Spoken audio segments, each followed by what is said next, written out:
عسلامة الناس الكل، مرحبا بكم في مدينة العلوم. معكم مريم برقاية، باحثة في كلية الطب والكاتبة العامة متاع الجمعية التونسية لمستشفى شارنيكول للبحث والتجديد. اليوم عندي مجموعة من الضيوف من الباحثين في تونس، واليوم جينا باش نحكيو على موضوع مهم ياسر، العلم والتعليم. كما تعرفوا العلم عنده تأثير كبير على حياتنا، وشفنا أهمية العلم والعلماء في محاربة جائحة كوفيد 19 وفي مجابهة الكوارث الطبيعية، خاطر بالعلم نجموا نكتشفوا الحلول، وبالعلم نتعلموا ونتأقلموا مع التغيرات المناخية في العالم أجمع. المواطن التونسي ملي هو صغير كي يدخل للمكتب يتعلم ويتلقى دروس مجانية وإجبارية في العلوم الأساسية، وعنده زاد الإمكانيات باش يزيد يتعلم ويثقف في مجالات العلوم والتكنولوجيا.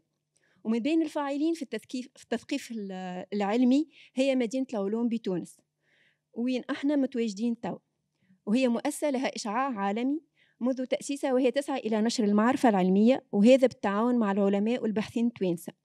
واليوم باش نزيدوا نحكيو على دور الباحث في تعليم العلوم ونشر المعرفة العلمية وتبسيط المعلومة وترغيب الشباب والأطفال في تعلم العلوم، وشنو دور المجتمع المدني ووسائل الإعلام في هذا. وباش نتحاوروا ونتناقشوا شنو ينقصنا زاد اليوم في تونس باش نزيدوا نفهموا وننهضوا بالتعليم والعلوم في المؤسسات متاعنا. شنو هي الطرق البيداغوجية الفعالة اللي تسهل تبليغ المعلومة؟ ومعايا ضيوف باش نبداو بالسيدة زهرة بالأخضر. عسلامة. دونك مدام زهرة بالأخضر هي أخصائية في الفيزياء، هي أستاذة في الفيزياء، وهي مسؤولة على بروجي يونيسيف مع كلية مع مدرسة إسبري، سي صح؟ معايا زادة الدكتورة ريم كيفي، وهي باحثة بمعهد باستور، وهي ممبر في plusieurs associations et organismes à l'échelle internationale اللي يضموا مجموعة من الباحثين الشبان. ومعنا دونك الأستاذة فوزية شرفي، هي أخصائية في الفيزياء وعضوة في المجمع التونسي للعلوم والآداب والفنون في بيت الحكمة. وباش نبداو الحوار متاعنا بأول سؤال، باش نسألوا ضيوفنا شنو هي التجربة متاعهم في نشر المعرفة والعلوم في تونس. تفضل أستاذة زهرة بالأخضر. يعطيك الصحة. إذا كان نشر العلوم تحكي على الوقت الحاضر، أنا توا مخلصة لنتريد، ومن وقت في العوام الأخرى بتاع الكلية الموهبة اللي حبيت نعملها هي كونه تكوين المكونين. علاش تكوين المكونين؟ على خاطر التعليم في تونس معناها أخذ خطوة تأخر على التعليم في العالم، وتلامذة عنا 100,000 تلميذ اللي هم طردوا من المكتب الوقت الحاضر، خرجوا من المكتب. التلامذة هذوما من اللي عمرهم 12 حتى 15 سنة، خرجوا من الابتدائي، خرجوا من الثانوي، وعمره 16 سنة وتلقاه على برا، ولا في الكلية الوقت الحاضر يقرأ في الكلية ويخرج ما عنده حتى خدمة. معناها فما مشكل في التعليم تاعنا، سواء التعليم تاعنا في البحوث بتاعنا كيف من الكلية، نحكي من الكلية ما نحكيش عن المهندسين. في آخر المطاف وقت اللي بديت خرجت لندريد، المهمة بتاعي كيفاش نكونوا المكونين. هذه أول حاجة كنا نعملوا فيها تكوين المكونين مع اليونسكو. عملنا مشروع مع اليونسكو مدة 10 سنين لتكوين المكونين هذايا باش يكون بالتدريب، معناها موش يدير تدريس، هو تدريس مع تجربة، l'apprentissage actif, formation par l'apprentissage actif. وقت اللي بديناه في l'optique photonique. Le photonique c'est les photons, c'est la technologie qui utilise les photons, qui utilise la lumière. المشروع هذا عملناه مع اليونسكو مدة 10 سنين. نمشيو 3 أقطار، نمشيو لأمريكا اللاتينية، نمشيو لآسيا، ونجيو لإفريقيا، وكل قطر نمشيو لبلاد من البلدان هذوك باش نكونوا مكونين. عملت العملية هذه في تونس. الوقت الحاضر شنو قاعدة نعمل في مع إسبري؟ أنا غتغطيت عندي 40 سنة 50 سنة وأنا في التعليم. مع إسبري عملنا العملية هذه باش ننقذوا الصغار هذوك. الصغار اللي خرجوا من المكاتب كيفاش نحاولوا باش نرجعوهم. يلزم نكونوهم تكوين اللي هما يعطيهم يحبوا يقراوا. يلزمنا نحبوهم في القرايه. انت ما تنجمش تحببهم في القرايه كما قراوا في المكتب. لازمك تحببهم في القرايه، تعطيهم حاجه يصنعوها، يفهموا شنو اللي يقراوا. هذيك هي l'apprentissage actif. Comment former les jeunes dans ce sens-là. توا عندنا في 300 تلميذ اللي هما خارجين من المكتب، ونحن نحاولوا باش نكونوهم. كيف التكوين هذا يسمح لهم باش يرجعوا للتعليم، ولا يمشيوا للتعليم التكنولوجي فورماسيون بروفيسيونيل، والا نعطيهم امكانيه باش يمشيوا للشركات يخدموا في الشركات. هذا الوقت الحاضر اللي قاعدين نعملوا فيه. دونك تبدا هذوما ان شاء الله معناها نواصلوا التعليم هذا. مانيش وحدنا. المشروع هذا يتعمل عنده تو 3 سنين، عملوه مع وزارة التعليم الابتدائي والثانوي والكليكا. مازالوا ما بداوش، تو 3 سنين مازالوا ما بداوش. جاونا جماعة بتاع الأمم المتحدة باش يطلبونا نجموش نشاركوا، نجموش نعملوا العملية هذه. دونك احنا في الوقت الحاضر هذه المهمة اللي نعمل فيها. ان شاء الله ننجحوا صغيراتنا، وان شاء الله من بعد نتلهاو بالناس اللي عمرهم من 18 سنة 30 سنة. المكتب مشروع هذايا في أوروبا يتسمى إيكول دوزيام شانس. ليكول دوزيام شانس في أوروبا وفي الدول الأخرى تتعمل للناس اللي هم من 18 حتى من 20 ل 30 سنة. أول مشروع عملوه للصغيرات من 12 ل 18 عملوه في تونس. دونك هذا هو المشروع نعملوه مع الأمم المتحدة les Nations Unies. C'est l'Union nationale du monde. Voilà. المشروع هذا مازال متواصل وقتاش؟ مازال متواصل وإن شاء الله يتواصل. طالبيننا هما ممكن باش نعملوا من بعد 18 30 سنة. دونك أخذنا أساتذة من التعليم، أساتذة يقريوا معنا اللي هما يعملوا في المشروع. في معناها أي درس تعملوا هو الدرس هذاك مبني على كيفاش التلميذ نوصلوا له المفهومة. يلزم عنده تجربة يعملها. في الأول كانت صعيبة، ما نكذبش عليكم. في الأول الوليدات هي يجين وكل لك تو كلهم يجيوا ماذا بيهم يقعدوا معناها قريب يباتوا في المكتب. هذا باش يخلي لهم أفيق. هذا من قلت لك، من خرجوهم من غادي كان أما رجعوهم التعليم ابتدائي ولا ثانوي، وإلا نعطيهم شغل، وإلا ندخلوهم الشركة تخدمهم. معناها مهما كانت صيفة نحبوا المشروع هذا يوصل التلامذة يلقاو حل للمستقبل بتاعهم. شكرا ليك بروفيسور زهرة. مهم ياسر التجربة متاعكم، وخاصة تقريب العلوم الفيزيائية للصغار، وحاجة كبيرة برشا ومهمة برشا باش تحل لهم برشا آفاق. وباش نشوفوا توا التجربة دكتور ريم كيفي. كان تنجم تحكي لنا شوية التجربة اللي عملتها في نشر المعرفة والعلوم في المجال متاعك. شكرا دكتورة مريم للاستضافة، وشكرا على مدينة العلوم البادرة هذية والإيفينمون اللي باش يصير، واللي يعني موضوع النقاش هذا مهم ياسر، اللي هو الدور الباحثين في نشر العلم والمعلومات لعامة الشعب، وخاصة لفئة الشباب والأطفال. ودورنا اللي خاطر نعرفوا الأطفال والشباب هما عماد المستقبل، واللي كي نحبوهم في العلم والمخابر والاختراعات ننميو لهم الطاقة متاع الكرياتيفيتي متاعهم، واللي يعني وهذا باش يكون عنده دور كبير في يعني تنمية البلاد بصفة عامة. به احنا في معهد باستور، انا كما قلت انت وتفضلت ريم الكيفي استاذه محاضره بمعهد باستور. يعني احنا في المعهد عندنا مشاريع بحث علميه نقوم بها، وخاصه هي مشاريع زاده دونك دي بروجي دو كولابوراسيون انترناسيونال وناسيونال. دونك نخدموا على مثلا انا في الميدان نتاعي نخدم على الامراض الوراثيه ونخدم على مرض السكري. يعني عندي فكره اللي ما لازمش تكون النتائج الأبحاث متاعنا هي حكر على المخبر ولا حكر على الفئة معينة من العلماء ولا زملائنا في العلم في الميدان البحث متاعنا. يعني احنا معروفين اللي ديما ننشروا أبحاثنا في مجلات علمية عالمية، ولكن المجلات هذوما والابحاث تكون منشوره باللغه الانجليزيه وما توصلش لعامه الناس. دونك انطلاقا من الكونستا هذايا دونك لاحظنا اللي لازمنا نوصلوها للشباب خاصه. وفما بادره باهيه ياسر في معهد باستور هي الايام المفتوحه، دونك لي بورت اوفيرت، لي جورني بورت اوفيرت يصيروا خاصة في لا فيت دو لا سيونس، يعني هذيك الاحتفال باليوم العلم، وتكون على مدة أسبوع كامل نتلقاو فيها ونستقبلوا فيها تلاميذ ويعني من المرحلة الابتدائية، المرحلة الإعدادية سامحني، والمرحلة الثانوية، ويكونوا يجيوا المعهد باستور يزوروا المخابر ويحكيوا مع الباحثين ويحكيوا مع حتى الباحثين الشبان، يعني طلبة المرحلة الدكتوراه اللي يبدأوا موجودين في المخبر، نعرفوهم بالأبحاث اللي نقوموا بهم، يعني نقدموا لهم محاضرات علمية وحتى نشاطروهم بعض التجارب العلمية اللي نقوموا بهم. دوك هذا كل عام قاعد يصير.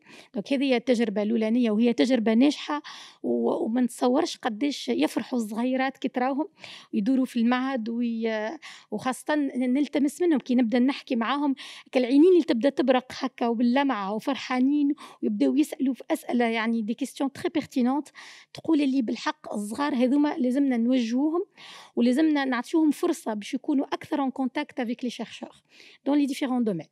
هذه كتجربه الاولى. التجربه الثانيه اللي هي مدينه العلوم بالتعاون مع مدينه العلوم، يعني ديما يصيروا دي زيفينمون ومدينه العلوم يستدعونا احنا باش نلقيو محاضرات للحضور، يعني اللي يكون زاد متكون من فئات مختلفة. أنا يعني من منبر هذا ندعو جميع الزملاء اللي باش يستجيبوا للدعوات هذه. يعني نعرف اللي احنا عندنا برشا يعني مشاغل كبيرة بالتدريس بالتأطير بالأبحاث العلمية، وقتنا ياسر يعني معبي، أما مثالش كان نخصوا حتى كل مرة في تريمستر مثلا محاضرة نقدموها لعامة الشعب. هذه صارت وقاعدة تصير ونثمنها كمبادرة طيبة ياسر ونأكد عليها مرة أخرى. دوك يعني مثلا أنا قمت محاضرات عديدة في اليوم العالمي للداء السكري، توا صارت ويبينار خاطر السنة يعني بسبب الجائحة كورونا ما فماش كلي البريزونسيال، يعني ما فماش محاضرات بحضور الجمهور، قدمناهم سو فورم دو ويبينار دونك دي كونفيرونس اون لينيا. اليوم العالمي مثلا للأذان دونك زاد كيف قدمت فيها محاضرة ويبينار.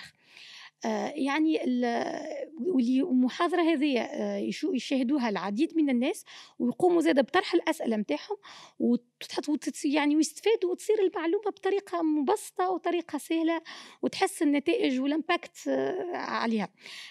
أنا في إطار المشروع البحث باش نبدأ لك توا بالمشاريع البحث اللي نقوموا بهم. مثلا مشروع البحث على مرض السكري كما قلت لك نعملوا محاضرات في اليوم العالمي للداء السكري وحتى دي اكسيون دو سنسيبيليزاسيون ما غير حتى اليوم العالمي في سائر الايام.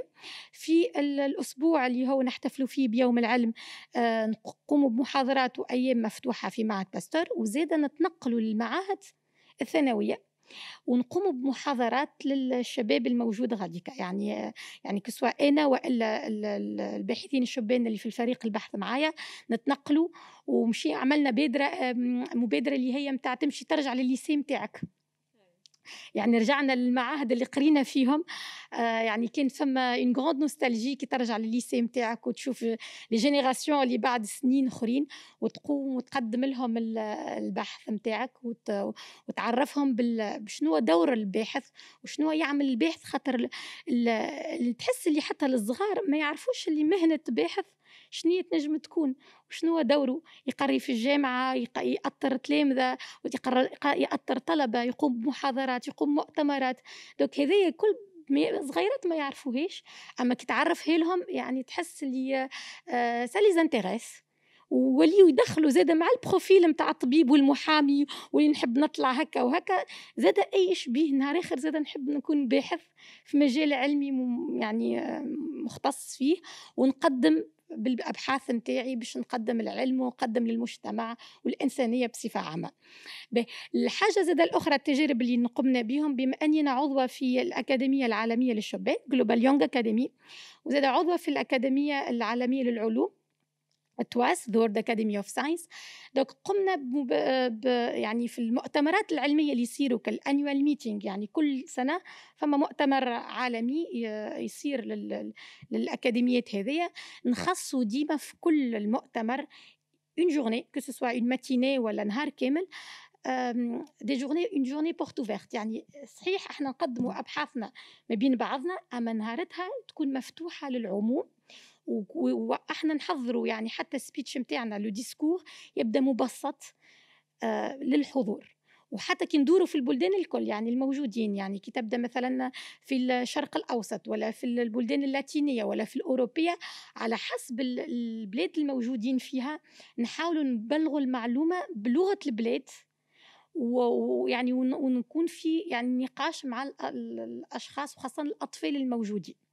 دونك هذه التجارب اللي قمنا بهم لنشر وتبسيط المعلومة العلمية للمجتمع، وخاصة فئة الشباب والأطفال على حسب مختلف الأعمار متاعها. شكرا ريم. ياسر تجربة مهمة ياسر، وأنا عجبتني برشا اللي طلبة في الدكتوراه هما يتنقلوا ويمشوا يبلغوا ويحكيوا على رسالة الدكتوراه متاعهم وعلى النتائج اللي وصلوا لها. هذه حاجة باهية برشا، هما بيدهم يولوا يفهموا أكثر القضايا، وهولي هما قاعدين يبحثوا في حاجة اللي هي تنجم المجتمع يستفيد منها معناها نهار آخر. دونك فما إيشانج وفما منفعة للطلبة زيدا هما وقت اللي يوصلوا رسالة البحث متاعهم للصغار وللكبار. الصعيب في المهمة متاعنا وفي الشغل متاعنا اللي تبسط المعلومة وتوصلها المعلومة. يعني احنا كي نبداو نقريو في الجامعه بطبيعتنا حسب التجربه البيداغوجيه، يعني البيداغوجيه نوليو نتعلموا هذا، اما الطلبه الصغار اللي مازالوا في بدايه السنوات الاولى نتاع البحث مازال عندهم شويه صعوبات، اما كي يبداو اون كونتاكت مع لي جون في الليسي وفي الكوليج، دونك تبدا تجربه اولى وكيما نقولوا تسرحهم شويه باش يوليو يتخاطبوا ويحضروا نفسهم حتى للخطابات الكبيره اللي في المؤتمرات العلميه العالميه. شكرا ريم. وتوا باش نشوفوا التجربة الثالثة. الأستاذة فوزية شرفي، تنجمش تحكي لنا شوية على التجربة متاعك؟ التجربة متاعك في الفولغاريزاسيون سيانتيفيك، في نشر المعرفة العلمية. شكرا. نشكر قبل مدينة العلوم على خاطر مدينة العلوم شفتها كيفاش تكونت. J'ai fait partie du comité de création de la Cité des Sciences en 90-91. وبعد tout ce que nous avons fait comme travail pour construire ce planétarium et toute l'aventure en fait scientifique autour de l'histoire du monde, l'histoire de l'univers, l'histoire de la Terre. Alors التجربة متاعي أنا بديت نجم نقول من الثمانينات، من عام 85 عملت برشا محاضرات في تونس، مش حتى في تونس على خاطر وقتها قلنا تو لي ليسي اللي بعاد على تونس حاجتهم زاده بمحاضرات على الفيزياء. Alors essentiellement c'était pas que de l'astronomie, mais je dois saluer là l'association la SAT, la Société d'astronomie astronomique de Tunisie. كان عندنا زاده l'association Jeunes Sciences qui a fait un travail extraordinaire et qui continue à faire un travail extraordinaire. Et effectivement, c'est important d'expliquer ce qu'est la science. علاش تو نعيشوا توا avec cette pandémie, ce Covid-19, on se rend compte à quel point la science ne se construit pas facilement. La science a besoin de temps. Et expliquer l'histoire de la science, expliquer comment on a compris le système solaire, quels sont les phénomènes naturels qu'on a pu mettre en évidence. Et donc, ce que j'ai fait en particulier comme expérience dans des lycées en dehors de Tunis, c'est surtout les élèves, les lycéens, 2 ans, 3 ans avec le baccalauréat. Ce que j'essayais, c'était de faire une conférence en tenant compte du programme de physique qu'ils avaient cette année-là.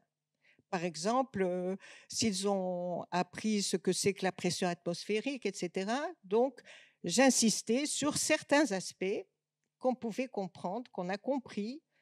La Terre avec son atmosphère, il y a d'autres planètes qui n'ont pas d'atmosphère, etc. Donc, à chaque fois, j'essayais en fait de relier ma conférence au savoir des enfants.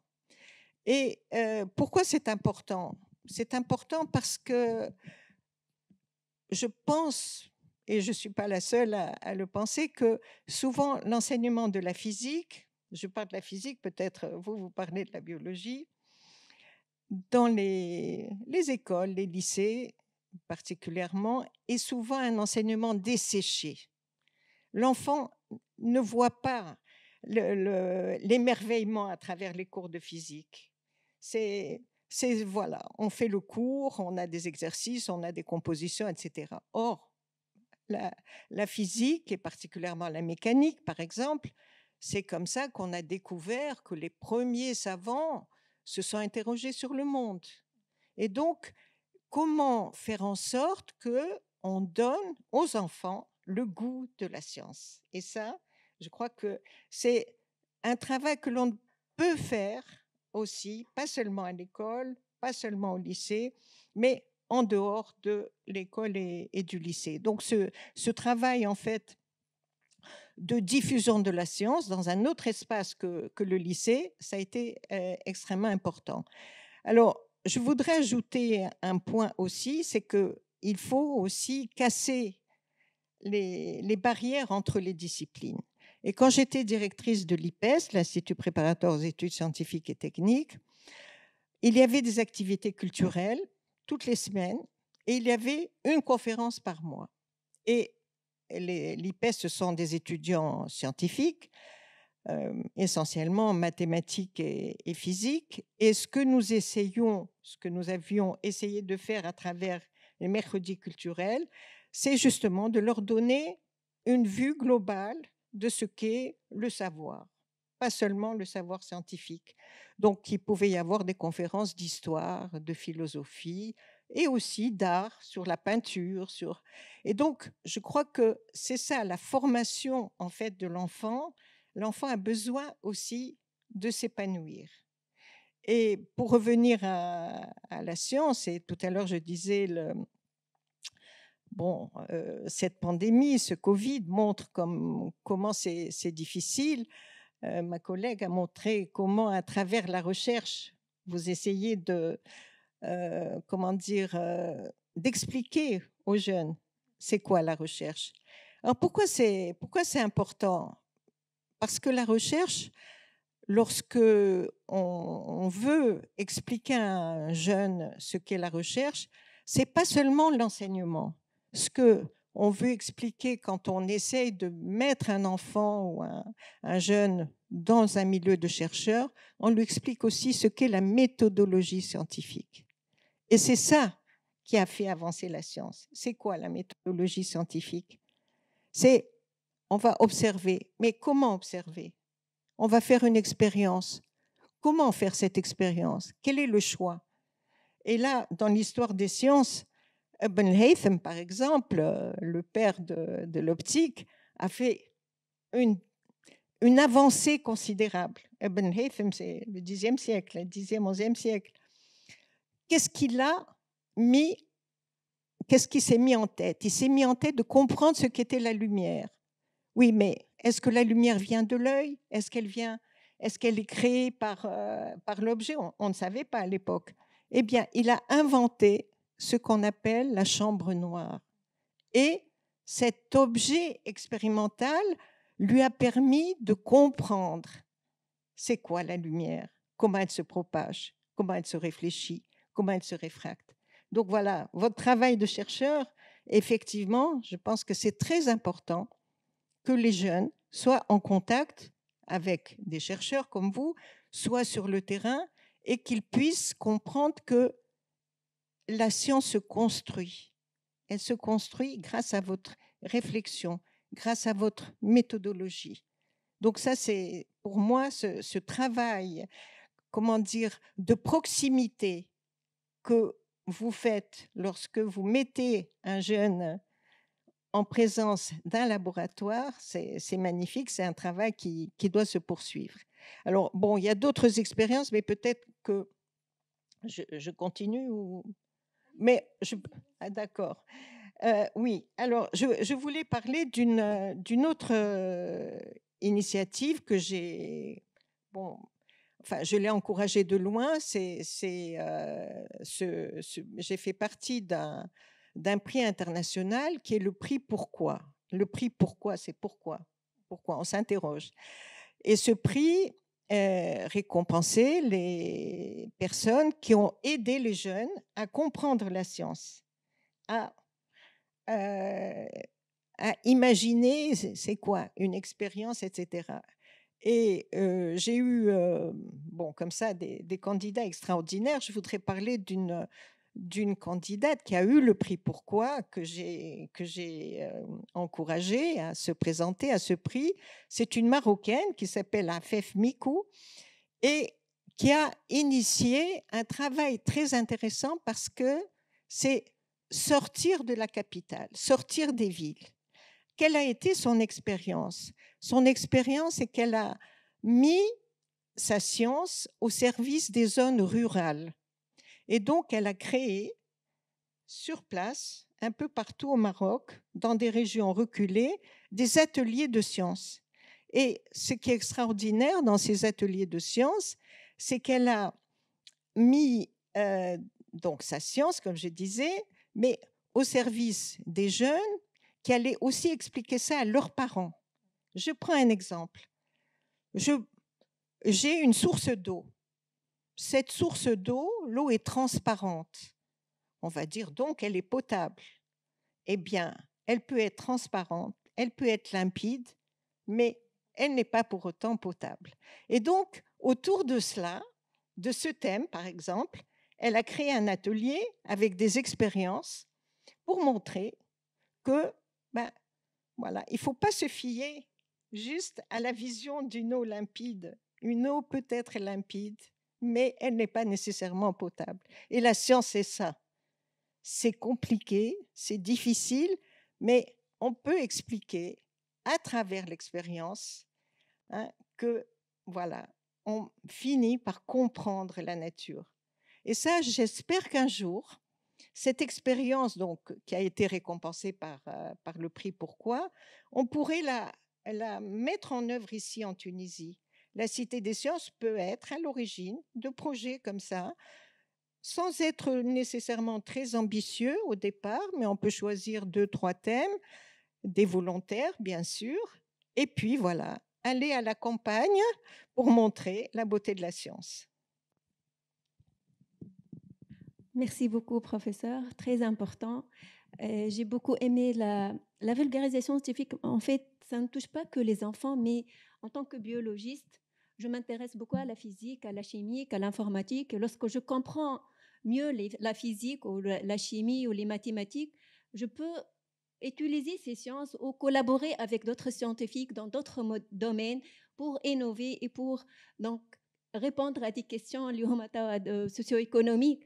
C'est la recherche transversale, c'est la recherche de collaboration. C'est la biophysique, la bioinformatique, la biochimie. Il faut avoir et couper entre les barrières entre les différentes sciences pour bien répondre à plusieurs problématiques. C'est très, très important. Merci beaucoup. Donc, باش نمشيو للكيستيون الثاني. الكيستيون الثانية نحبوا نفهموا شنو هو le rôle de chercheur dans tout ça. Est-ce que le chercheur est bien formé pour mener ces activités-là? Quel est son rôle, sa responsabilité pour disséminer les résultats de ces recherches? Et باش نرجعوا مع professeur زهرة بالأخضر اللي باش نتحاوروا زيادة شنو هو le rôle de chercheur dans tout ça.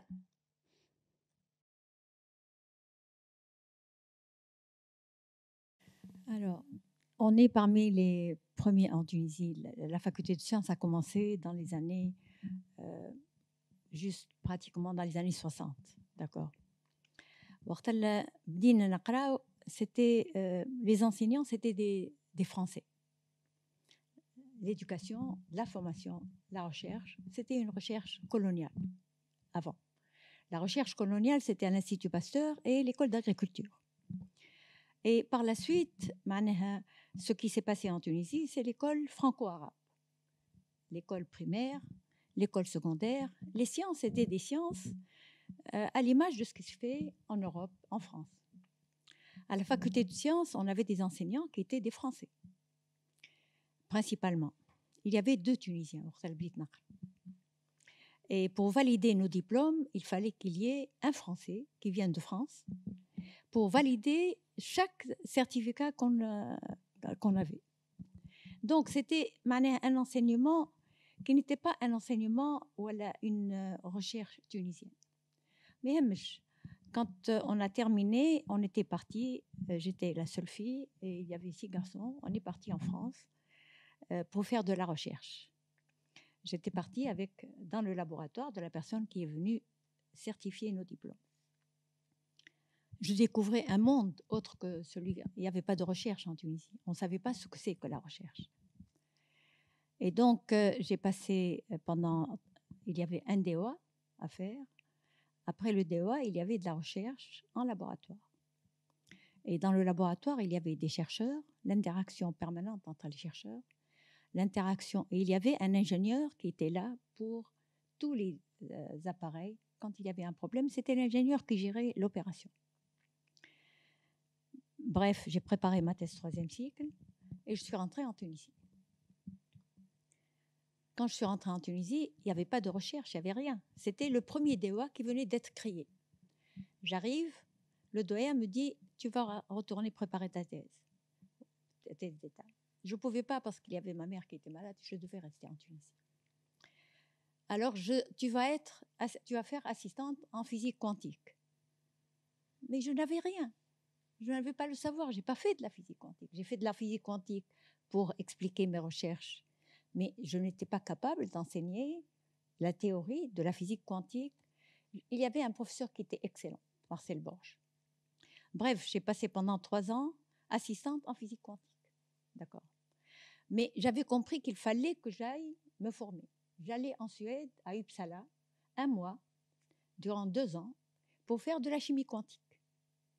Comme ça, j'avais un outil qui me permettait de comprendre l'utilisation de la mécanique quantique et de l'appliquer. De retour, après 3 ans, je devais retourner en France pour préparer ma thèse d'État. C'était une recherche expérimentale. C'est les collisions entre atomes et molécules. Donc, on essayait de comprendre toutes les interactions atomiques et moléculaires. Et on avait en permanence une assistante technique. Et puis, on était là pour faire nos recherches, les expliquer, les publier. Et bon, à la fin, j'étais en même temps enseignante à la fac à Paris. J'ai eu ma thèse et puis je devais rentrer en Tunisie. Personne ne comprenait pourquoi je rentrais en Tunisie. Mais je suis rentrée. Et alors, j'ai mis en place le premier DEA de physique atomique et moléculaire. Et je commençais à essayer de continuer la recherche en Tunisie. Faire la recherche, je n'ai rien, ni laboratoire, ni rien. Donc, j'envoyais les chercheurs en France, ils font l'expérience en France, et ils reviennent en Tunisie, on faisait les interprétations en Tunisie. Mais ça fait de la recherche coloniale. C'était une recherche qui se faisait en France. L'interprétation, je la faisais. Au bout de 2 ans, je me disais, c'est pas possible, parce que les choses avançaient et les interprétations se faisaient davantage en France avec mes collègues qui étaient avec moi, que par moi-même. Donc, il fallait trouver une autre solution. Je prenais non plus les atomes et les molécules qu'on étudiait au laboratoire. Il fallait, je prends les atomes et les molécules dans l'atmosphère, l'astrophysique. Donc, j'établis un rapport avec les astrophysiciens. Et donc, l'interaction, elle était autre. Il me fallait une station de calcul pour faire les calculs à Tunis, au laboratoire. Je suis un peu longue, mais je raconte l'opération. Il y avait un Tunisien qui venait qui était assistant à la fac de sciences en mathématiques, qui revenait des États-Unis et qui commençait à vendre du matériel informatique et station de calcul. Je l'appelle et je lui dis, écoute, je veux une station de calcul. Tu seras payé, mais j'ai besoin d'une station de calcul. Il nous amène la station de calcul au laboratoire. Et donc, j'ai monté une recherche à caractère chimie quantique, puisqu'on faisait les interprétations. Et pour cela, j'ai envoyé un jeune se former dans les laboratoires d'astrophysique et il était capable de faire ses recherches à Tunis quand il revient. Bref, donc il y avait une recherche qu'on développait de manière par les calculs. Mais entre-temps, je me rendais compte que j'étais loin du savoir, mais le savoir continuait. Alors j'ai dit, j'allais pendant une dizaine d'années, 15 jours, au Centre international de physique théorique de Trieste, qui était fait par Abd Salem, et c'était quelque chose d'exceptionnel. Donc, pendant 15 jours, vous êtes avec de grands scientifiques dans le savoir, totalement dans le savoir. Et j'ai commencé, le directeur me demandait ce qu'on faisait. J'ai expliqué ce qu'on faisait à Tunis, et je disais que ce qu'on faisait à Tunis, on pouvait l'appliquer en Afrique. Je sors, après une présentation, un Africain vient me voir et me dit « Je t'envoie des étudiants ». Et donc, on a monté une recherche avec 5 pays africains. Et les jeunes venaient, ils étaient boursiers par ICTP, par le Centre international de physique théorique. Et jusqu'à présent, ils continuent à venir des pays africains pour faire leurs recherches. Entre-temps, je me disais, il nous faut de la recherche expérimentale. Il y avait possibilité de lancer des projets, l'Union européenne, des projets avec l'Union européenne. Et c'est comme ça que j'ai eu l'appareillage. Et j'envoyais les chercheurs faire leur expérience en France, mais à condition, ce qu'ils font là-bas, ils doivent le refaire à Tunis, exactement de la même manière. Donc, développement de la recherche expérimentale à Tunis.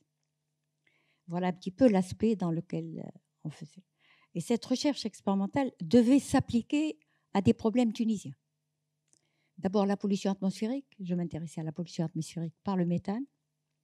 Et puis après, il y avait des problèmes qui se faisaient dans les laboratoires de sciences naturelles. C'était la tomate. La tomate qui était polluée et ils ne savaient pas exactement par quoi. Donc, elle était polluée par l'eau qui était... C'est l'eau polluée qui donnait une maladie aux tomates. Donc, on faisait cette collaboration entre les gens de sciences naturelles, nous autres, et les gens de l'environnement, les mesures. Donc, on a développé cette recherche qui est devenue une recherche tunisienne. Il fallait que les problèmes soient des problèmes tunisiens, que les chercheurs fassent leurs recherches en Tunisie. Donc, c'était ça. Et puis, on amenait les gens qui venaient d'Afrique pour faire leurs recherches. Voilà un petit peu la façon dont on a développé la recherche au laboratoire. Ça continue à se faire, d'accord ? Pour l'instant, je fais de la recherche beaucoup plus en matière d'éducation. Voilà. Donc, ce qui m'intéresse maintenant le plus, c'est comment former les formateurs et changer les méthodes d'enseignement parce que le pays souffre, parce que l'éducation que l'on donne aux enfants n'est plus adaptée au monde actuel. Nos enfants, nos écoles, elles sont complètement larguées parce que quand on était jeune, le même enseignement qu'en France, aujourd'hui, l'enseignement, il est complètement déconnecté de ce qui se fait dans les pays européens et dans les pays avancés. Nous sommes dans un enseignement qui est très vieux, qui ne permet pas à l'enfant d'être dans son monde, un monde scientifique. L'enfant, il prend le smartphone aujourd'hui, ou le téléphone, et il joue avec ça, il est dans un autre monde. L'enfant, il est dans sa famille, mais il est aussi dans le monde. Les relations qu'on avait avant ne sont plus les mêmes relations qu'ont les enfants aujourd'hui. Ils sont complètement déconnectés. Il faut faire un changement en matière d'éducation et que l'enseignement doit être un enseignement tel qu'il se fait dans le monde. Un enseignement colonial tel qu'il se faisait en France. Maintenant, la France, son enseignement a changé, il est dans le monde. Donc, il faut qu'on change nos matières d'enseignement. Voilà. Merci, merci beaucoup. C'est très important ce que vous venez de dire. Donc, le chercheur, il voyage, il apprend, il se forme. Ensuite, il rentre en Tunisie, il met en place des nouvelles choses. Il harbe, en fait, même malgré qu'il n'y a pas une infrastructure, il n'a pas les moyens, il a station de calcul, mais il collabore. Il collabore avec des réseaux, à l'échelle internationale, à l'échelle africaine, et il continue à générer des résultats et à générer des savoirs qui s'intéressent. Dont le résultat sera la finalité, c'est des besoins spécifiques à son pays, en fait. C'est des حاجات اللي تونس والتوانسة الكل حاجتهم بها. C'est déjà la problématique. Donc, le chercheur il s'intéresse aux problèmes et aux problématiques spécifiques à son pays. Radica Mininajem, il dissémine ses résultats de recherche. Très important ce que vous avez fait et vraiment bravo pour ce cursus. Je me dis que pourquoi Pasteur ça réussit? Parce que la recherche en médecine est une recherche qui était coloniale. Ils avaient commencé ça au 19e siècle en Tunisie. L'agriculture, ils avaient commencé ça au 19e siècle en Tunisie. Donc, dans l'agriculture et dans l'Institut Pasteur, il y a une recherche qui est continue et où les Tunisiens sont impliqués. Le corps tunisien est un corps capable de développer de la recherche qui s'applique aux Tunisiens et qui s'applique à l'agriculture tunisienne. C'est ça le problème. Tout à fait, oui, tout à fait. Déjà, l'Institut Pasteur, il est inclus dans un réseau des Instituts Pasteur. Donc, une facilité énorme de travailler à l'échelle internationale et d'être à un niveau bien déterminé, c'est ça, Rim? Donc, si vous pouviez nous parler donc, en tant que biologiste et donc pasteurienne, d'après vous, quel est le rôle de chercheur dans la dissémination des résultats de recherche? Comment être responsable dans la dissémination de l'information? Voilà. Merci مريم. أنا باش نعقب على كلام مدام زهرة على خاطر كي نشوف اللي حتى فما فرق في الجينيراسيون مي الاكسبيريونس اللي عاشتها مدام زهرة أنا زاد عشتها وبنفس الطريقة وفي نحكيه لكم مي في دومين آخر. ويعني أنا في 2000 كي تحصلت على الإجازة في العلوم الطبيعية تحصلت على منحة جامعية باش نعمل la spécialité l'anthropologie moléculaire qui à l'époque n'existe pas en Tunisie. En 2000. Donc, c'est l'étude de l'ADN ancien, c'est l'étude de l'ADN donc à partir des squelettes, etc. Donc, l'idée, خرجت مشيت لفرنسا في كلية الطب بمارسيليا لدراسة الاختصاص هذايا. ونرجع كما قالت مدام زهرة اللي كي كملنا حبيت نروح لتونس مالغري لي ديفيكولتي اللي نعرفوهم في تونس كونسيرنون لومبلوابيليتي. يعني تعرفوا لي كونكور وقتها يعني يا بوكو دو كانديدا وينجحوا ديما شويه بالكل. ونعرفوا اللي زاد يعني كي تدخل سبيسياليتي جديده باش تحب تدخلها للبلاد يوغا بوكو دو ديفيكولتي côté infrastructure, côté moyen, réactif, اللي باش تخدم عليه, etc. ومالغري اللي أنا j'avais une proposition de poste à Paris à l'époque يعني carrément بعد ما كملت التيز عطاوني offre d'emploi وكلهم باهتين قالوا لي علاش شادة صحيح تحب تروح لتونس. قلت لهم أنا تونس عطتني منحة نحب نكمل نرجع لتونس pour introduire cette spécialité اللي مش موجودة يعني تتعرف أكثر ونستعملوها في بلادنا. دونك هذاك علاش نقول نرجع نفس التجربة مع مدام زهرة مع اختلاف الفترات الزمنية كما يقولوا. الفكرة اللي هي الباحث زادة لازم يكون عنده une grande capacité d'adaptation. واللي كيف قالتها مدام زهرة كي تروح وتقول عندي ان سافوار فير لازمني نحطه في خدمة البلاد ما عنديش لي مويان كيفاش باش نعمل. دخلت وقت المعهد باستور 2005 2006 من بداياتي ولكن نلقى اللي ما قعدش مربع يدي ولا باش نقول لا انا خدموني في الاختصاص نتاعي وعطيوني الاختصاص اللي تعلمته. لو شيرشور عنده سافوار في مخه وينجم il peut s'adapter à toutes les situations. وهذا نوجه بالكلام زاده للشباب توا حاملي الشهادات العليا اللي ديما يحبوا يخدموا في الاختصاص نتاعهم راك تنجم زاده تبدع وتقي tu dépasses لا زون دو كونفور كيما نقولوا نتاعك، وتخرج من عندك طاقة كبيرة، على خاطر عندك في مخك علم اللي تنجم تستنفع به وتنفع به الناس الكل، حتى ولو مش في الاختصاص نتاعك. يعني هي نرجعوا الشخشاخ الباحث سي يعني اون ميثودولوجي كما قلت، يعني تفكير معين، وتنجم عندك اون بروبليماتيك، يعني معضله مشكله قدامك باش تلقى لها حلول، باش تلقى لها نتائج، باش تلقى لها ديزابليكاسيون. اذا تعلمناه هذا وحطيناه في مخنا نجموا اي كلك سوا لا بروبليماتيك نجموا يعني نلقاو لها حل بالطريقه هذه. باش نرجع اللي انا ما لقيتوش في الانفراستركتور كيما لقيتها في فرنسا وفي في المخابر العلميه الموجودين. كي رجعت لتونس قلت مش مشكله نعملوا لا كولابوراسيون انترناسيونال اللي هي المشاريع البحث العلمي مع تبادل المعلومات ومع تبادل الخبرات مع الخارج، واللي هي فيها تكون وين وين، يعني نربح ويربح، ماهيش يعني من طرف واحد، فما اني شونج ما بين الاطراف الكل. وبالطريقه هذيك نجمنا نخدموا وكملنا. حتى ما عندكش لي رياكتيف تنجم تجيبهم، نبعثوا طلبه زاده للمخابر العالميه، فما نسميوها كترانسفير دو كونيسونس، يعني اللي ما بين وفما احنا نسميوها زاده البيلدينغ كاباسيتي او الرونفورسمون دي كاباسيتي، اللي لازمك تخمم على اساس اللي انت عندك سافوار فير، حتى كي نقصك حاجات لازمك تتدابت باش تلقاهم طرق اللي هي ماك تعرف الميزانيه نتاع البحث العلمي ديما ميزانيه ناقصه. دونك شنو نعملوا؟ نكتبوا مشاريع بحث، ناخذوا الميزانيات، نحاولوا ناخذوا الاموال والتمويل من عند المنظمات العالميه اللي تمول مشاريع البحث العالميه. يعني هذه فرصه زاده. وذاك علاش مثلا في معهد باستور احنا نسميه في معهد باستور من اكثر المؤسسات البحث العلمي في تونس اللي تتصدر القائمه نتاع اللي عندهم اكثر مشاريع بحث علمي عالمي.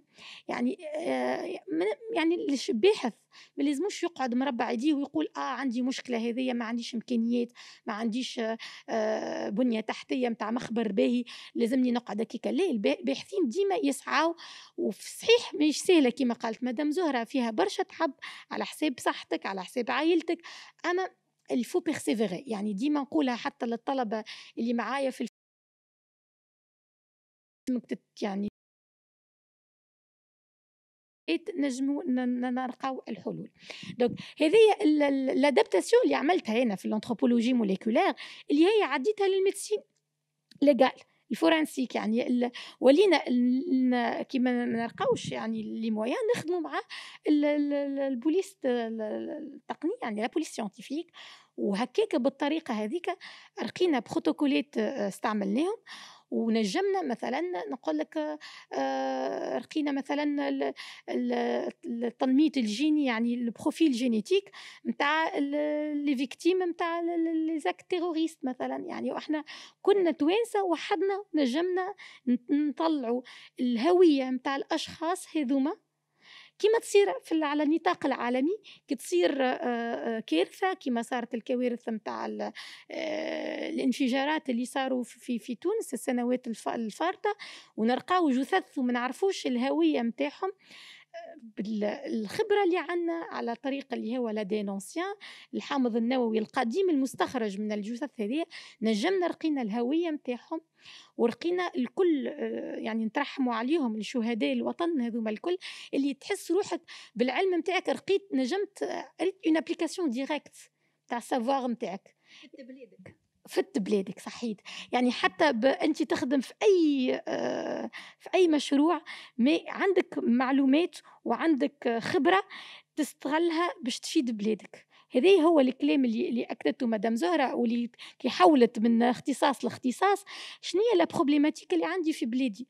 انا حتى ولو تلقيت خبرات ولا تلقيت تكوين خارج الوطن، كي نرجع لبلادي شنو المشاكل اللي تعاني منها البلاد؟ انا هذا المشكله الاولى اللي قلت لك صارت لادابتاسيون هذه من الانثروبولوجي موليكولير كلاسيك، عديتها للابليكاسيون للميديسين ليغال، يعني للطب الشرعي. كيفاش نجموا نستعملوا الخبرات هذوما في تحديد هويه الجثث اللي ما نعرفوش نحدوا لها هويتها بالطرق العاديه، ما عن طريق الأدان. دونك هذوما دخلنا لي تيست ادين والتوا قاعدين نستعملوا فيهم وعندنا نتائج باهره بهم. الحاجه الاخرى اللي هي مثلا داء السكري اللي توا انا نخدم عليه وعندي عديد من المشاريع بحث فيه، اللي انا من قبل ما خدمت حتى مره على الداء السكري من 2005 ل 2008. نخدم على التنوع الجيني، نخدم على لدي نونسيان. علاش نخدموا توا على الداء السكري؟ على خاطر اكثر من 15% من الشعب التونسي عندنا الداء السكري. تو كي نشوفوا العائلات الكل فيهم مرض السكري. دونك الوقت والفلوس اللي عندنا، يعني كسوا ميزانية البحث العلمي ولا وقتنا احنا الكل، لازمنا نوجهوه pour répondre à des problématiques متاع البلاد، مشاكل البلاد. هذاك علاش خدمنا على داء السكري، خدمنا على السندروم ميتابوليك اللي هو المجموعة عند شخص واحد تلقى عنده داء السكري وتلقى عنده مشاكل متاع كوليسترول وتلقى عنده مشاكل متاع ضغط الدم. الأمراض هذية فيها أكثر من 30% في المجتمع التونسي.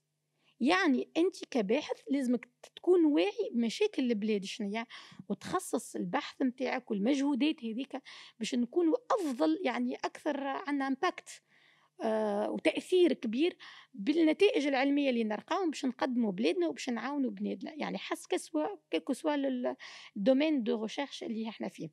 نختم لك بالاكسبيريونس الاخرى وهي دور الباحثين اللي هي الكوفيد، جائحة الكوفيد. احنا اختصاصنا في البيولوجيا ماناش نخدموا على الكوفيد، ماناش نخدموا على الفيروسات، ولكن من ماي وزارة التعليم العالي والبحث العلمي حلت دي زابيل دوفر sur des projets de recherche على لمجابهة لا بانديمي، جائحة الكوفيد الكورونا. دونك نخدم على الديابيت ونخدم على الأمراض الوراثية وكل. نلقى روحي قامة في مشروع بحث زادة اللي منسقوا فيه مع مع عديد من الأطراف زادة من معهد باستور ومن اشخاص اخرين معنا نخدموا على جائحه الكورونا. نرجع لك شو نقول لك، ريت لو شيرشور كومون يدوا سادابتي، لازم يكون في الواجهه مع مشاكل البلاد الكل. يعني اللي تصير في يعني كل شخص حسب دوره، والباحث زاده هذا هو زاده دوره اللي باش يكون يتأقلم مع الوضع الحالي للبلاد. كل ما ينجم يعاون أي طريقة أو بأخرى، ما لازموش يبخل على البلاد. ودورنا احنا كباحثين كما نقول لك نعرفوا زاده، مش حتى نأطروا ونقريوا في الجامعة ونقوموا بالأبحاث متاعنا في المخابر، زاده لازمنا نوصلوا المعلومات هذوما بقية الشعب باش تصير الفائدة وتعم الفائدة للجميع. يعني أنا حتى كي نقري في الجامعة نقول للطلبة متاعي أنتم الكلكم سفراء في الحي متاعكم، في وسط العائلة متاعكم، باش تبلغوا المعلومة. كي نقراو على مرض السكري، شنو مشاكل مرض السكري، كيفاش يعني ان بون ريجيم اليمونتير وين اكتيفيتي فيزيك ينجموا يوخروا ظهور مرض السكري في العديد من العائلات. يعني الكل واحد يكون فعال في المجتمع بطريقة أو بأخرى. هذاك علاش دورنا حتى كي تبدا تقري توصل الميساج هذا، راك انت الطالب اللي قدامي اللي انا نقري فيك، انت زاده من دورك باش توصل المعلومه هذه للعائله للجيران للاصحاب. Poursuivre sur ce que tu disais sur l'adaptation, il y a effectivement aujourd'hui des voies de recherche qui peuvent être extrêmement porteuses.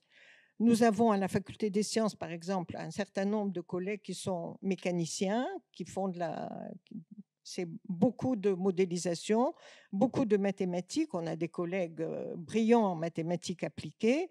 Et ça c'est un domaine où vraiment la Tunisie se fait remarquer, les mathématiques appliquées. Mais aussi, on peut dire aujourd'hui, bon, c'est vrai que si je devais encourager un jeune à se lancer dans la physique, ce serait bien, par exemple, de faire de la physique appliquée à la météorologie, appliquée, comme tu disais, Zora, tout à l'heure, aux problèmes de pollution, etc. Donc, mais tout de même, ça a ses limites, parce qu'on ne peut pas à chaque fois dire la science va s'adapter au pays. La science, c'est la science tout court. Alors, c'est vrai que quand on est en biologie, quand on est dans le domaine de la médecine, c'est pas la même problématique. Alors, maintenant, juste un mot, parce qu'on n'a pas le temps de débattre de ça. Bon, le statut de chercheur tout court, autant je peux le comprendre pour des collègues qui sont à l'Institut Pasteur, qui sont dans le domaine médical. Je le comprends moins, par exemple, en tant que physicienne. Je pense que notre place, c'est aussi l'enseignement, c'est aussi la formation des formateurs, et ça, c'est un rôle qui est aussi important que celui de la recherche. Donc, dans un pays qui a des moyens limités, on ne peut pas se dire, eh bien, tous ceux qui ont envie de faire que de la recherche, on va leur accorder ce statut de chercheur. Donc, mais ça, c'est peut-être, on peut laisser ce débat pour une autre fois. Mais je pense qu'il y a des choses qu'on ne peut pas transposer. La Tunisie a besoin encore d'enseignants partout, partout en Tunisie d'ailleurs, pas seulement dans les grands centres universitaires. Et donc, je pense que ce statut de chercheur à temps plein, c'est peut-être pas aujourd'hui une priorité. Et beaucoup de pays à l'étranger ne sont pas tous sur cette ligne qu'a adoptée la France, par exemple, d'avoir un CNRS où il n'y a que des chercheurs à vie, quoi. Il faut être chercheur, mais il faut toujours produire aussi. Voilà. Donc, bon, pour moi, je crois que je plaiderai plus sur le fait que être scientifique, tout court, c'est un beau métier. Et ça, bon, peut-être tout à l'heure, on reviendra sur les perspectives, j'en parlerai tout à l'heure. C'est quoi la science? C'est quoi être scientifique aujourd'hui? Que l'on soit chercheur ou enseignant, ou simplement voilà, amateur de sciences. Merci beaucoup, professeur Charfi. Oui, l'expérience, elle est différente. Peut-être elle dépendra du domaine d'application, mais la science doit être appliquée aux besoins de la société, c'est ça? Il y a de la recherche fondamentale, mais il y a aussi de la recherche appliquée. Et tout ce qui est RRI, la recherche responsable, innovation. C'est tout ce qui est la recherche avec le citoyen. Le citoyen doit contribuer à développer les problématiques de la recherche et la recherche doit répondre aux besoins des citoyens. Écoutez, bon, c'est un grand débat, mais moi, je n'ai pas parlé de recherche fondamentale. Moi, j'ai été longtemps dans la physique des semi-conducteurs, c'est un domaine qui m'a passionné. La physique des semi-conducteurs, c'est la physique des matériaux aussi, c'est tout ce que vous avez dans votre portable. Donc, il y a de toute façon les améliorations qui peuvent être apportées dans ces domaines-là. Bon, de toute façon, les retombées, elles sont universelles. C'est pour ça que tout à l'heure, j'insiste bien sur le fait que pour moi, la science est universelle. Bon, alors qu'on ne puisse pas se donner le plaisir de faire toutes les recherches fondamentales en Tunisie, ce n'est pas ce que je dis, mais je ferai peut-être moins que vous la différence entre sciences fondamentales et recherche tout court. La recherche scientifique, quand vous regardez aujourd'hui le laser, c'était la physique quantique dont a parlé Zor là tout à l'heure, c'est pas plus théorique que la physique quantique. Et pourtant, le laser aujourd'hui, dans tous les supermarchés, qui n'a pas un laser entre les mains pour lire le code barre? Internet, le GPS, la base du GPS, c'est la relativité générale et la relativité restreinte. Sans les deux théories de la relativité d'Einstein, le GPS n'est pas opérationnel. Donc, vous voyez que c'est pas très... Pour moi, je ferais moins la différence entre ce qui relève de la physique fondamentale et ce qui relève de la physique appliquée. Pour moi, il y a la bonne recherche. Voilà. Et c'est vrai que nous sommes un petit pays, donc je pense qu'on doit être raisonnable aussi dans les choix à faire au niveau de la recherche. C'est comme ça que je m'exprimerai. Oui, oui. Dans le choix des stratégies de recherche, vous voulez dire. ما عادش عندنا برشا وقت. On doit clôturer, donc et on va finir par vos recommandations. Qu'est-ce qu'il manque aujourd'hui en Tunisie pour améliorer la relation recherche, sciences et éducation? Quelles sont les opportunités? Et comment peut-on agir pour améliorer les choses? C'est ça. Alors, le problème actuel, je l'avais dit et je continuerai à le dire, c'est que l'enfant doit être dans le monde actuel. Le chercheur doit être dans le monde actuel. Le monde actuel, l'enfant n'est plus lié à sa famille. Il est là dans la famille, mais il est dans le monde. Le jeune, il est dans le monde. Il a besoin d'être dans le monde. Donc, il faut que on soit conscient que cette problématique, que ce problème est un problème qui touche les jeunes. Et la situation en Tunisie, elle est en difficulté. Nous sommes réellement en difficulté. Il y a peu de gens qui viennent à la Cité des Sciences. La Cité des Sciences, c'est un univers formidable. Les jeunes, quand ils viennent devant les expériences, ils font des expériences, ils vivent. Ils comprennent ce qu'ils font. Ils sont rattachés à la science, au savoir et à l'interaction avec l'autre. Donc, ce qu'il faut, c'est qu'il faut que l'on ait la possibilité de nous ouvrir en ayant les outils qui nous permettent de nous ouvrir. Ça, c'est clair. Et ces outils, ils doivent les avoir dès le départ, les enfants. Donc, l'éducation, c'est le point essentiel pour moi. Il faut que ce soit une éducation à la science pour des enfants qui sont dans le monde. L'enfant est dans le monde actuellement. Donc, l'éducation doit être une éducation adaptée pour permettre à l'enfant d'être dans le monde. Et ce qui manque à cet enfant, c'est un enseignant qui soit dans le monde. Et le problème est là. C'est pourquoi je disais qu'il faut une formation de formateurs. Je n'en veux pas aux formateurs aujourd'hui.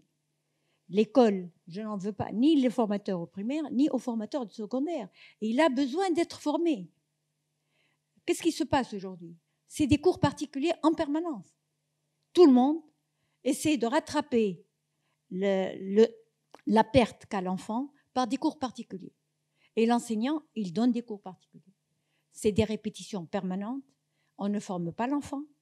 On est en train de l'amener à être dans des conditions difficiles qui ne lui permettent pas d'aller au-delà et d'être dans le monde.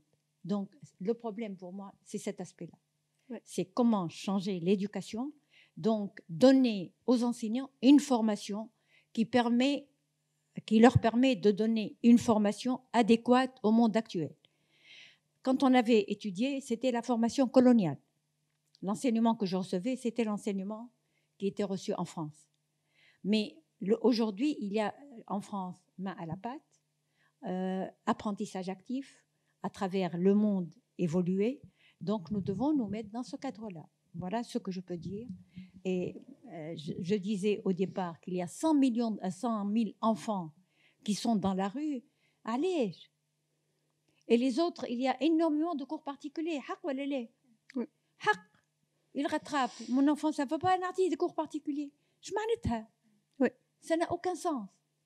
Il faut qu'on rétablisse l'enseignement, qu'on lui donne une autre vision. Et ceci, il faut passer par la formation de formateurs. Je n'en veux pas à l'enseignant. Il n'est pas dans le monde, l'enseignant. Il est resté classique comme il était. L'Octobre Bterne, c'est des livres classiques. Et bon, je pense sincèrement. Donc l'enfant doit aller à l'école pour se découvrir. Bien sûr, pour être dans le monde. Oui. Il faut qu'il y ait un outil, l'informatique. Développer ses talents. L'informatique et Internet met l'enfant dans le monde. Donc, cet Internet, c'est que l'enfant n'est plus dans la maison, il n'est pas à la maison, dans la famille, toute seule. Il a l'affection de la famille, mais il est dans le monde, en train de... يحل smartphone, يحل téléphone, يحل التلفزة. Il n'est pas là, il a d'autres jeux qui l'intéressent. Et ça, c'est nouveau.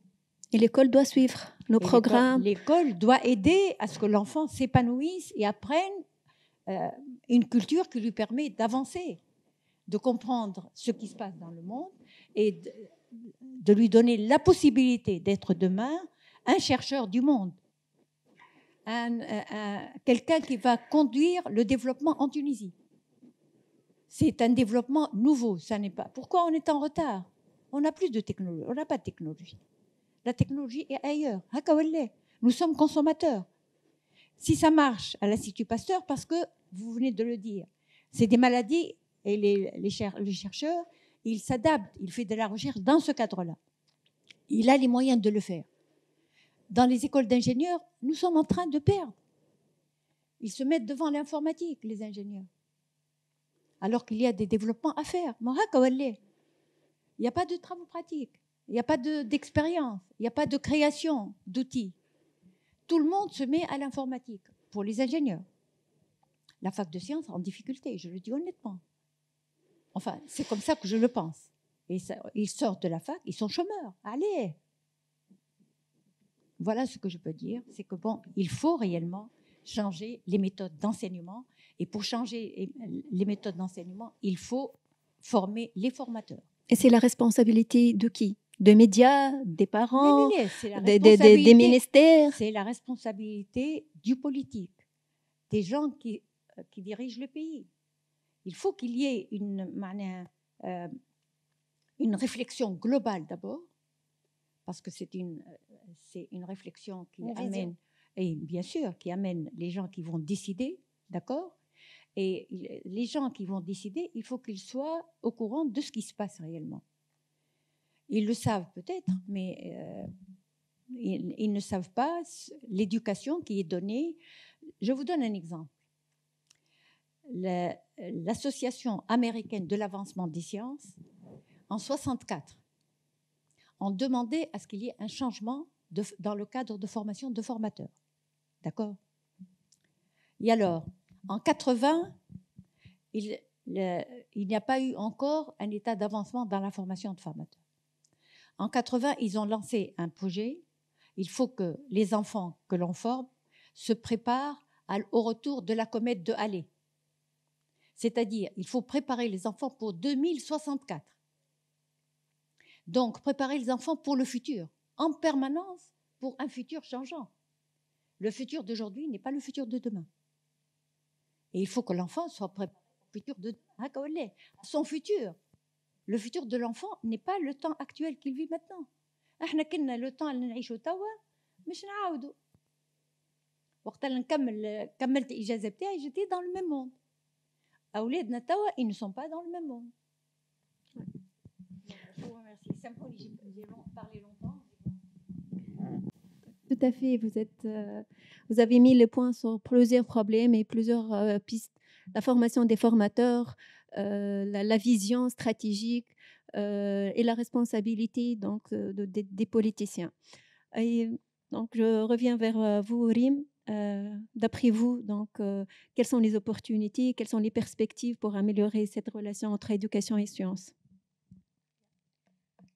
Merci Mariam, la question elle est très pertinente ou très intéressante. Justement, on a vu les problèmes ou qui m'a dit Madame Zahra, احنا تو كي نشوفوا حتى في الدومين نتاعنا de la biologie, comment attirer les jeunes, les élèves, les lycéens pour continuer dans la recherche ou continuer dans le domaine scientifique. قدام يلقى عنده سمارت فون، يلقى عنده دي جو فيديو au lycée ولا في الكوليج il y a très peu d'expérimentation. يعني التجارب العلمية اللي قاعدة تصير في المعاهد صغيرة برشا، وحتى في الجامعات يعني ما نقولوش حتى المعاهد الصغير. يعني يرى إن هذه هي المشكلة اللي توا باش نلقاو حل للمشكلة هذه لازم تتضافر الجهود. ما هوش جهد كان لوزارة التربية ولا وزارة التعليم العالي أكهو، لازم زادة مجهود أن راح تاع لي بارون باش يشوفوا شنو هي الماده اللي قاعد يشوف فيها الصغير. يعني انا تو كي راه فضاء كيما مدينه العلوم مش ديما معبي، مش ديما في يعني اباغ العطل به نفهموا اللي فما مشاكل زاده نتاع تنقل. ما نحكيوش على الجائحه توا يعني هذايا ظرف خاص، ما باش نحكيو على الايام العاديه اللي لي زيفينمون اللي يصيروا مثلا في مدينه العلوم. مش برشا عباد ينجموا يخلطوا لهم يجيو، يعني يا ان بروبليم دو ديبلاسمون بوتيتر انتر لي ريجيون. توا الجائحة علمتنا حاجات أخرى. أنا ياسر تعجبني اللي لازمنا ناخذوا حاجة إيجابية من كل مشكلة. جينا في فترة الجائحة تعلمنا اللي فما لي ويبينار، دونك هذايا تو سكي كونفيرونس ا ديستانس اللي المحاضرات عن بعد.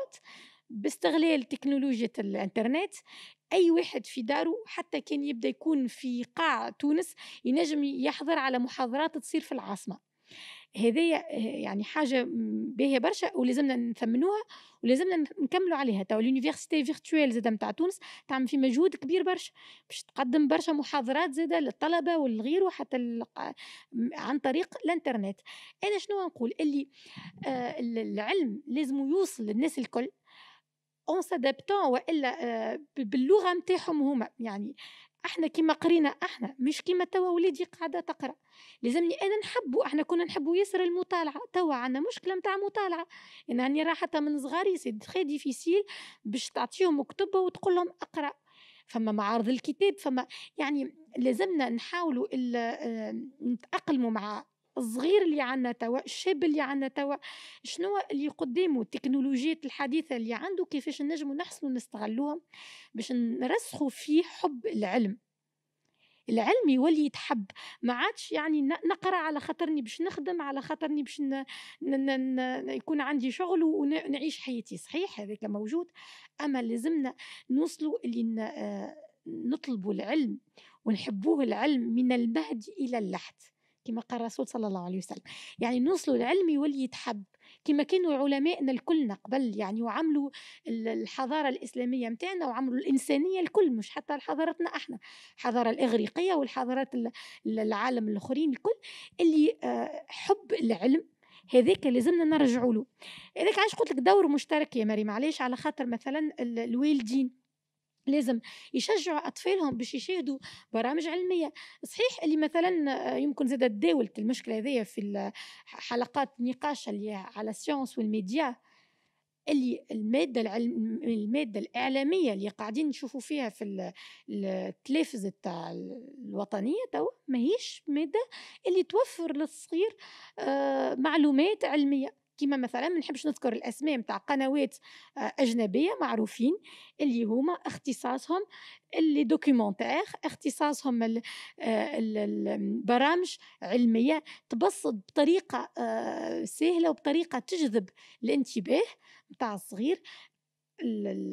يعني القواعد يعني تسكيه لي راجل سيانتيفيك اللي نعرفوهم الكل حتى من الحاجه السهله الكتب العلميه يا ريم حتى الكتب معنيش كتب علميه تونسيه. صحيح هو فما يا مريم معليش انا كي تمشي للمعهد انا معرض الكتاب مثلا نهز كل عام اولادي لمعرض الكتاب ونشريو كتب ونشوفوا المجلات العلميه موجودين الموسوعات العلميه موجودين. اما هذيك اش قلت لك علاش هما دور كبير نتاع الولي باش يرغب صغيره في المطالعه ويرغب صغيره في المواد العلميه هذه.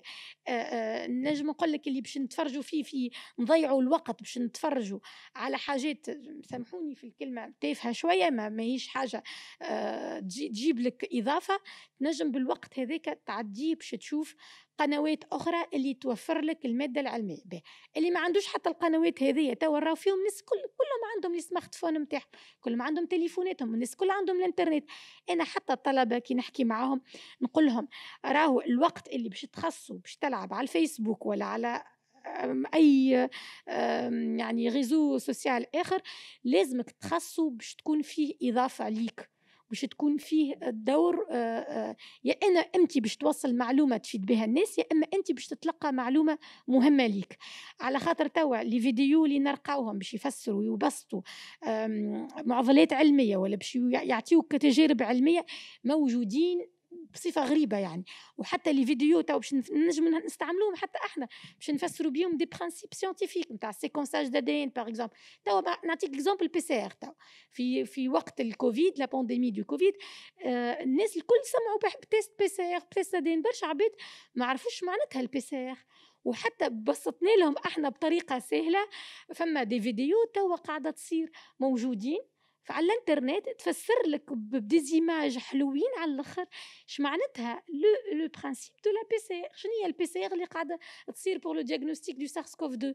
يعني هذايا الكل يعني باش نقول لك اللي العلم موجود معنا على طول لازم يكون في كل بيت ولازمنا نتضافر الجهود نتاع الناس الكل نتاع الباحث نتاع المعلم نتاع الاستاذ ونتاع الولي باش نرغبوا الصغير اللي باش يحب العلم وباش يقول نهار آخر أنا نحب نواصل في مجال علمي ونكون زاد باحث ونكون مخترع في المجال هذا.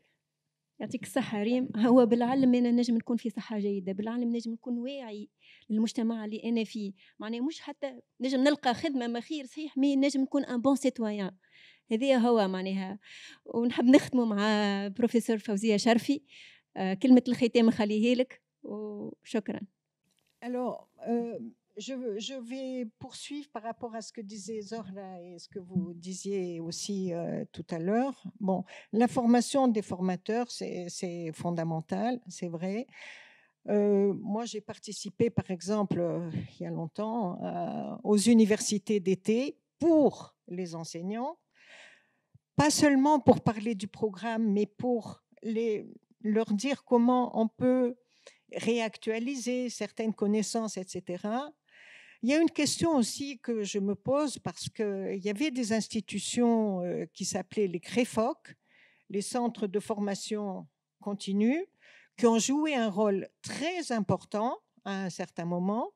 Et ça, c'était des centres qui donnaient de la documentation aussi aux professeurs. Et il y en avait dans tous les gouvernorats parce que moi, j'insiste beaucoup sur le fait que si on pense à la formation, si on pense à l'enseignement, on ne doit pas penser qu'à la région de Tunis ou les grandes villes. Donc, il faut voir comment ailleurs aussi on peut justement intervenir dans cette formation continue. Bon, mais là, je ne veux pas Je pense que beaucoup de collègues au ministère de l'Éducation aujourd'hui doivent aussi s'interroger sur cette question-là. Le tableau est difficile, le constat est difficile.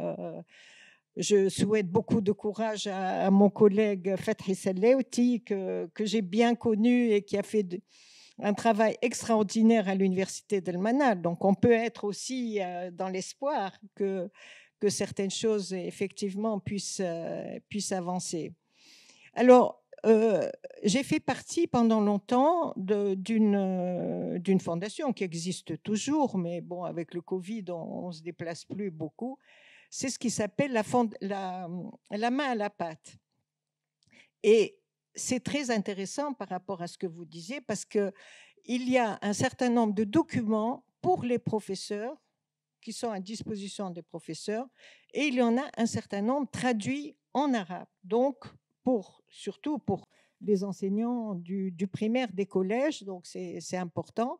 Et alors, بالعربي اليد في العجين, c'est ça l'expérience, اليد في العجين. Et donc c'est ça aussi qu'il faut. C'est pas seulement l'expérience sur l'ordinateur, mais c'est aussi l'expérience, voilà, hein, à la main, exactement. Alors, bon, comme le temps presse, je vais conclure sur quelques idées. Tout à l'heure, j'ai dit, mais comment former un scientifique? D'abord, parce que c'est vrai que notre enseignement, on n'est pas les seuls, hein. Nos enfants trouvent que l'enseignement ne correspond pas au monde d'aujourd'hui. Alors, quelques messages. C'est pas un programme d'enseignement, mais quelques messages. D'abord, le monde est complexe. Et ça, cette complexité du monde, il faut quelque part la transmettre aussi à l'école, au lycée.